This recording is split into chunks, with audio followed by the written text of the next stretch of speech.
Payot libraire et l'Hebdo vous présentent Marque-Page.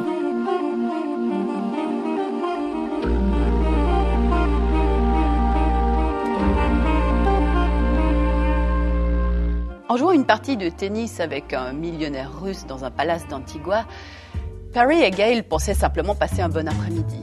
En fait, ce personnage, au demeurant très sympathique, les entraînera dans une histoire dont ils n'avaient pas le moindre soupçon.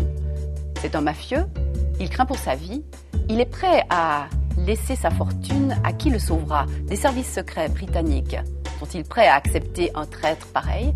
Oui, car il semble taillé à leur mesure.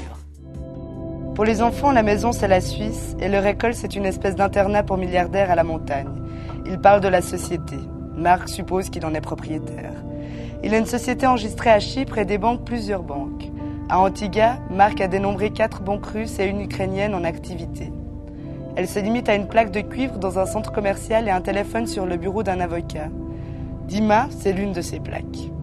Quand il a acheté Three Chimneys, il a payé en espèces. Pas des valises pleines de billets, des sacs à linge, ça ne s'invente pas. La vogue extraordinaire du polar nordique avait presque fait oublier que John le Carré est et reste le maître absolu de ce domaine. Dans ce roman original, agencé comme un match de grand chelem, il prouve non seulement son talent dans le scénario, mais son humanité profondément déçue par tout ce que les hommes, ces personnages et les autres, sont capables de faire, des concessions, des turpitudes. Et dans cette histoire où la City, engluée jusqu'au cou dans la grande crise, accepte l'argent sale de la mafia russe, on sent bien qu'il a touché juste. Et ma foi, la vraie conclusion du livre, c'est probablement vrai. Payot libraire et l'Hebdo vous ont présenté Marque-Page.